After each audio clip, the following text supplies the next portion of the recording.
brightly colored annals. The journey of the Deliverer's conquest. Let me partake in it.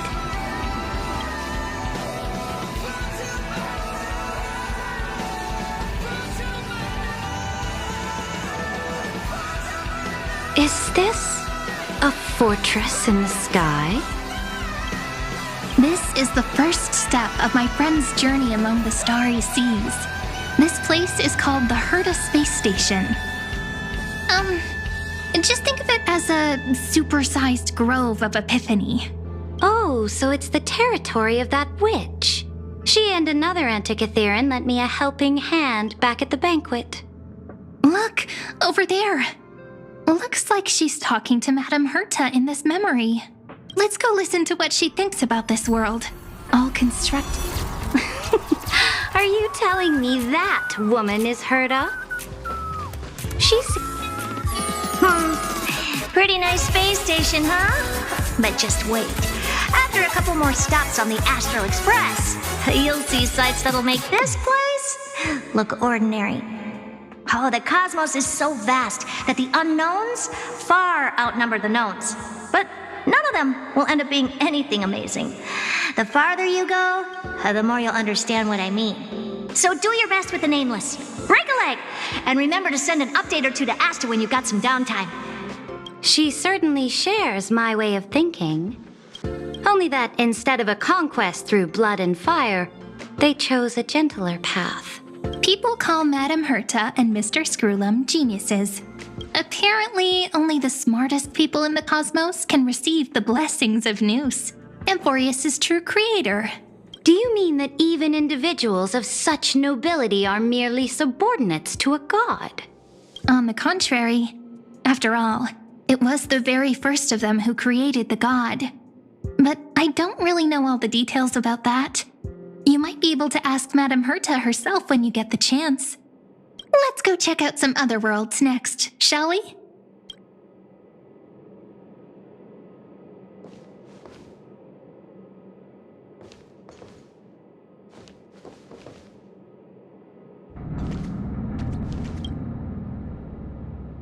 This next stop on the journey has a lot of similarities to Amphorius.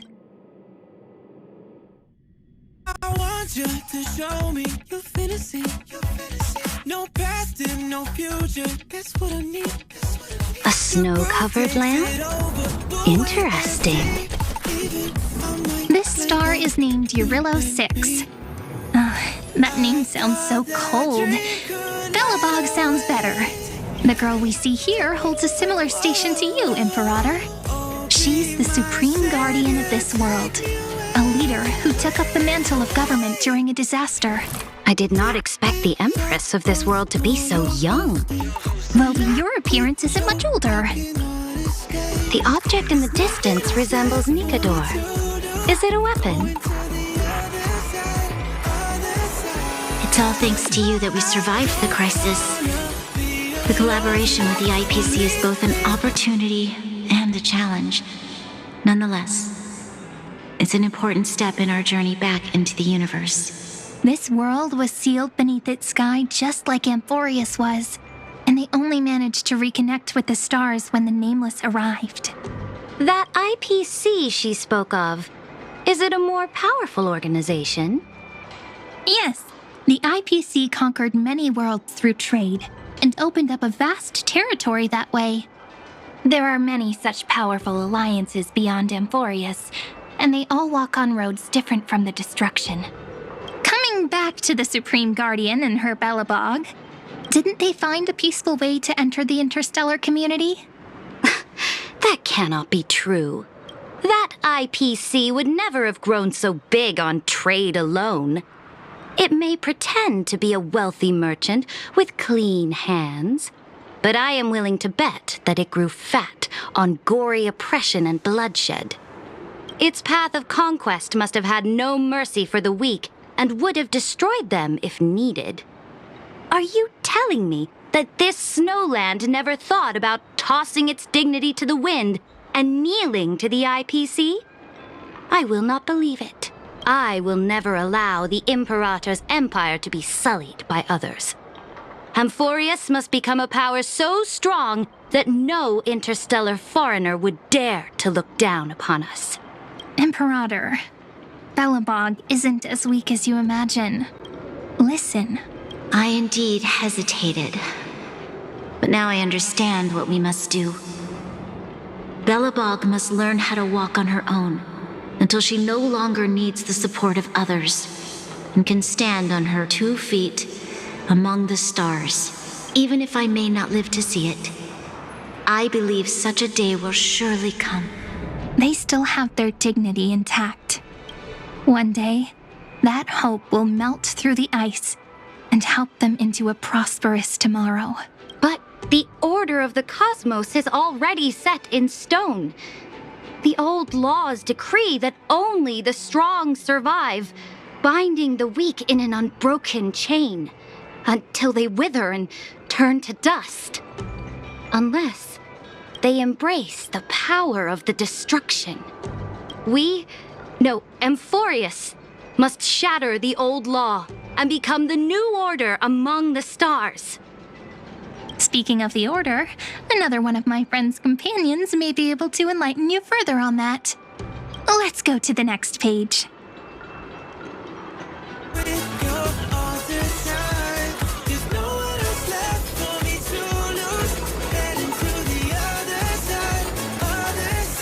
I indeed hesitated.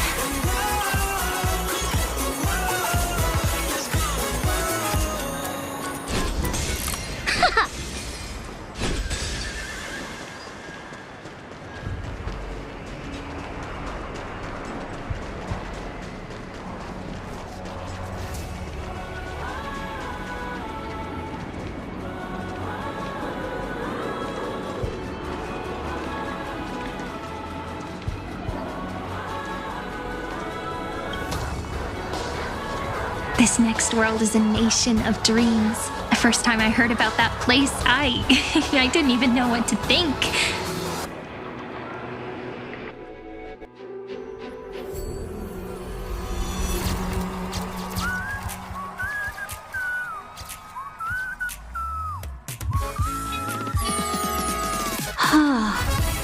Such opulence does indeed evoke astonishment. This world is called Penacony, an eternal city built upon a land of dreams. It's also my friend's previous stop, where they went through a risky but exciting adventure. Tell me about it then. That man standing afar has wings on his head. I am truly curious.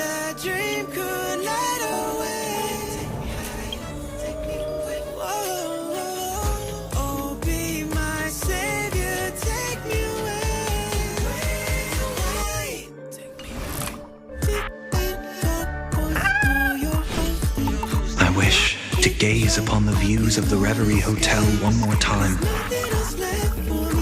I'll be just a traveler when I come back here again. And perhaps, through a traveler's eyes, even the things I once knew so well will feel strangely different. Penacony is a land of the harmony, where all dreams and hopes merge and combine. It believes in unrestrained freedom, and that's how it lost itself in shallow delights. Then, this young man before you chose to rewrite its laws, using the power of the Order, hoping to shape a dream-bound paradise of perfect happiness. Yet, the paradise of my dreams remains far away. Perhaps a brief journey with the Nameless can show me more possibilities in my search for paradise. As for what Penacony should look like, it'll be up to her. No. Up to their trailblazing now. Oh, it sounds like this ideal kingdom is no more. That's right. The people chose to wake up at the end. You can't see tomorrow when drowning in sweet dreams. This individual's law acknowledged only gods and constructs, leaving no space for humanity. And yet, the fact that he could accept defeat and resume his journey shows a rare self-awareness and clarity of mind. You are also very self-aware, Imperator. Then you must must know that the world promised by the destruction also has no place for humanity.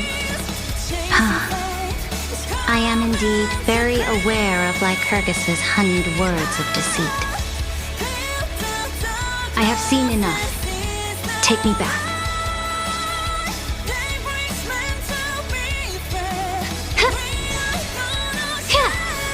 As for what Penacony should look like, it'll be up to her.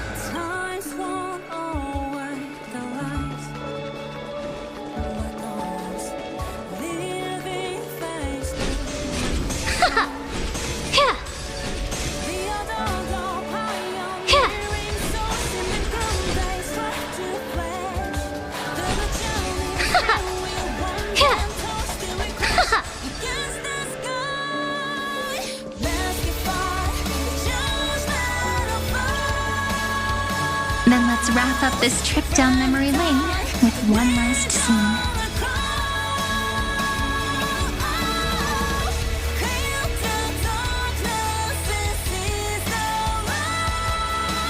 This absolute wonder.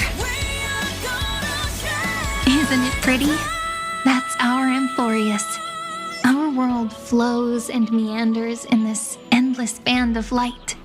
Though we were born from the designs of the gods and are not yet truly alive, the Chrysos heirs of Amphorius still chose to stand against fate and carved a legend no different from that of humankind. Will you really renounce the heroes in this world's previous 30 million cycles, Imperator? Including even yourself. Will you bow to brutal destiny and allow that puppet master named the destruction to have their wish? I know what you want to do, sidekick. You want to use that deliverer's memories to influence me and tilt the scales of law toward her and the two geniuses. You really saw right through me, Imperator. How can one rule an empire if one is incapable of understanding people's minds?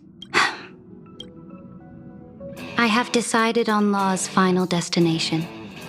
However, before I move my next chess piece, before we go on, tell me this, sidekick. Throughout her trailblaze, was there ever a memory of the ocean?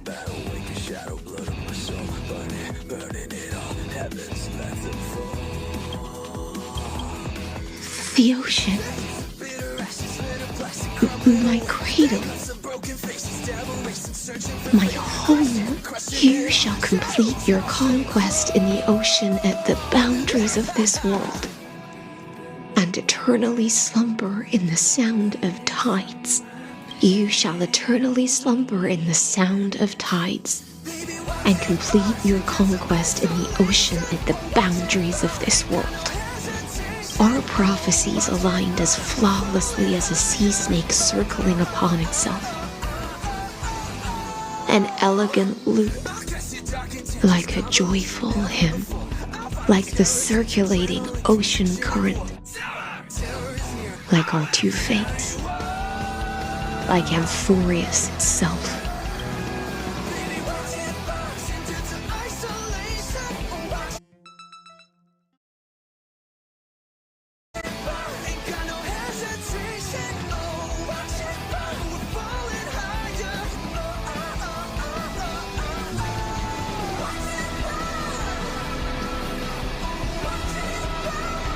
The trial is over. So tell me, who will own the divine authority of law? I won't give it to anyone. What? I am the law. Why should I give my imperial crown to any other? Both the Deliverer and the Theoros came from beyond the sky. They have no right to interfere with the lands I conquered with my own two hands. The law of Amphorius shall be determined by Amphorius's master. What exactly did you see in the trial? Everything. I saw everything regarding the rules of this world's operation. I saw the laws of extrapolation that Theoros spoke of. I saw the ultimate protocol. As long as I offer a sacrifice of equal weight, I can rewrite the laws of this world according to my will. I can turn good into evil, ugliness into beauty, and weakness into strength. Fate gave me a very fair deal. One rule change for the life of one demigod. What are you planning to do? You can't guess? We can conquer the stars without relying on any power from beyond the sky. We just need to make some reasonable sacrifices. Your ambitions have already made so many people give up their lives for the law. And you're still not done? I am determined for Amphorius to stand on her own 2 feet among the stars. You are beyond reason. You think such a simple and hypocritical statement can justify your atrocities. There's no new without destroying the old. That's what you consider an atrocity? Ironic, for that is also the unchanging law of Amphorius's revolutions. Ever since the Flame Chase prophecy resounded in the distance, fate has decreed for the Chrysos heirs to ignite our blood and illuminate this dark age. People would still be puppets of the old dynasty if it weren't for my conquests. But your world doesn't seem to be any different from your predecessors. Bloodshed, tyranny, oppression. You're making the same mistakes they did. Go and see everything for yourself. Go to any library I've built. Go listen to the rumors on every street corner. Go and witness how the Imperator crushed the old laws and forged new ones. Go and see what my conquests brought to this world. I cleansed the Chrysos War's filth and mended all the conflicts left by the Arabellica. I restored Akima's might and allowed mortals and Chrysos heirs to face each other as equals in the council. I punished all sins and rewarded all achievements. I smashed Talantin's shackles, united humankind to save themselves, and started the Flame Chase era. That's what the Imperator has done in her glorious life. So now, hearken to my final words. History will eventually forget Cerydra, but it will never forget the Imperator's people or the Flame Chase era she began. Final words?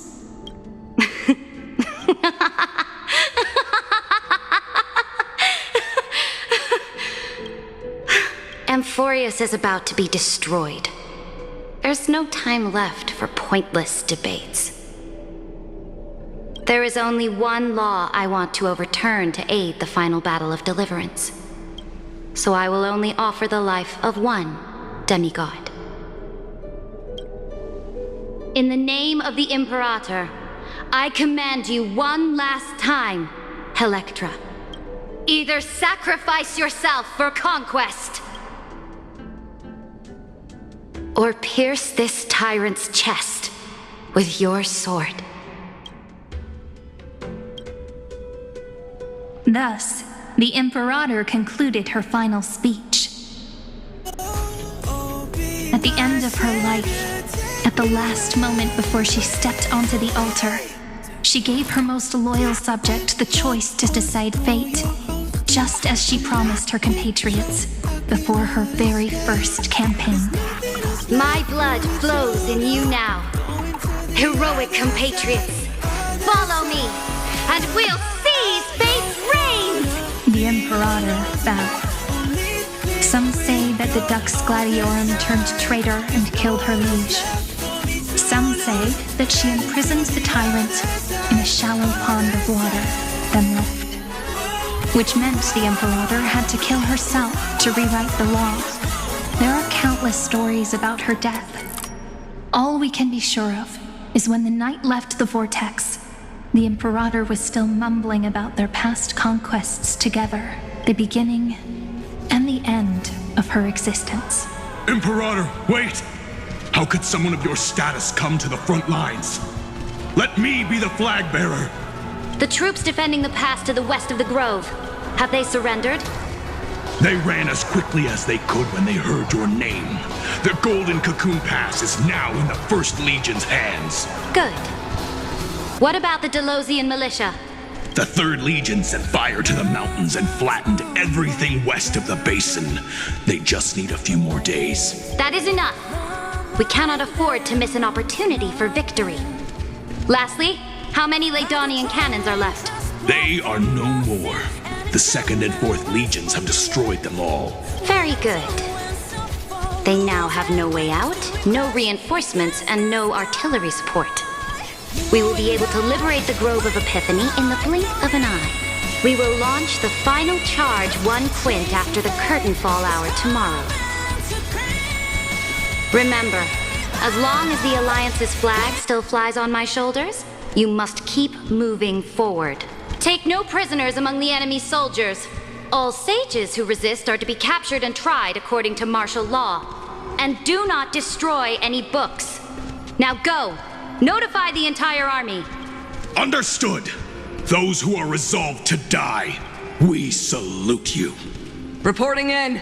The mountain dwellers are resisting fiercely, and the legendary Mountain Breaker has personally engaged in battle. Their formations are nigh impenetrable.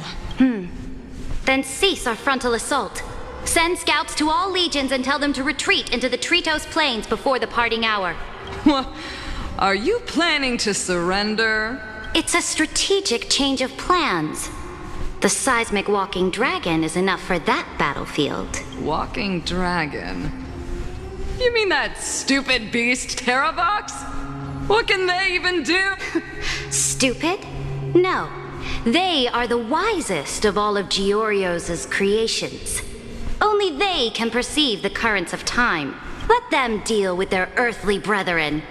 We will advance and take the lead in defeating what remains of our enemy. I will deliver the most fiery retribution for the humiliation they dealt us, and crown myself with a god-slaying wreath. Understood. I'll see to it. Those who are resolved to die, we salute you. The Temple of the Three Fates sent a letter, Imperator. They refused to surrender, and said this letter is their last warning to us. Tell the commanding officers not to launch any attacks unless they receive the Imperator's handwritten approval. Disobedience will be punished by death. What are you doing? The priests of the Three Fates aren't soldiers, but politicians. Do not mistakenly believe they don't have a plan. These dying pests will wring out every idea from their brains, all for short-sighted gain. They are much shrewder than we are. I am inferior to them in that regard. They also have the prophecy to wield as a weapon, something I am not blessed with. Launching an unplanned attack will only disadvantage us, as all of Emphorius will judge our actions, which means I will be heading to the battlefield myself, just as I have always done. This time, however, I will go alone. I will conduct secret negotiations to ensure fate is on our side. Understood. The legions will make their preparations. Those who are resolved to die, we salute you.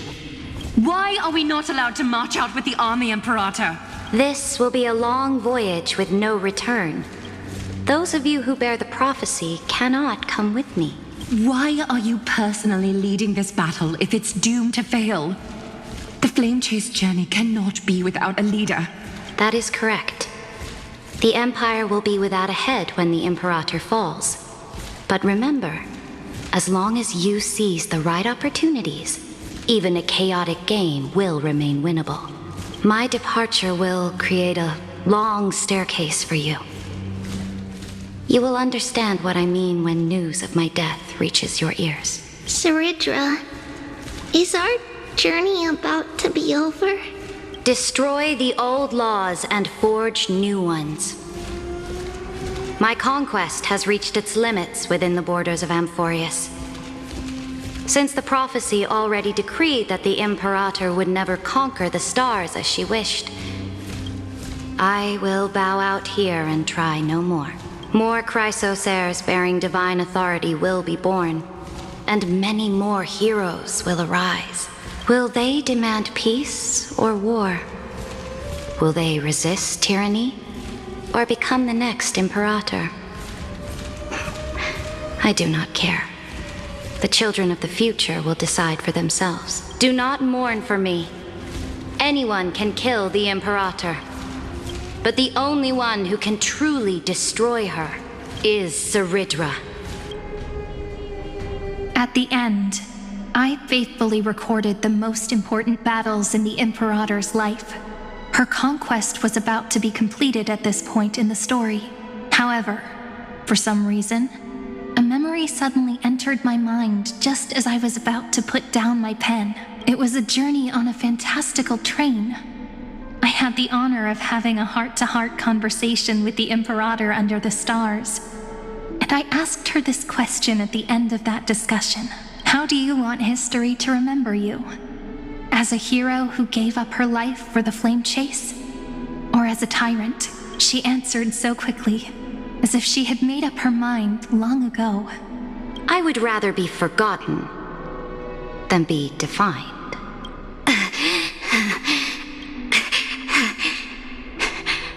Because the law can be neither eternal nor unchallenged, and only humanity can pen laws into history's pages. Now, I have shattered the greatest law of Amphorius.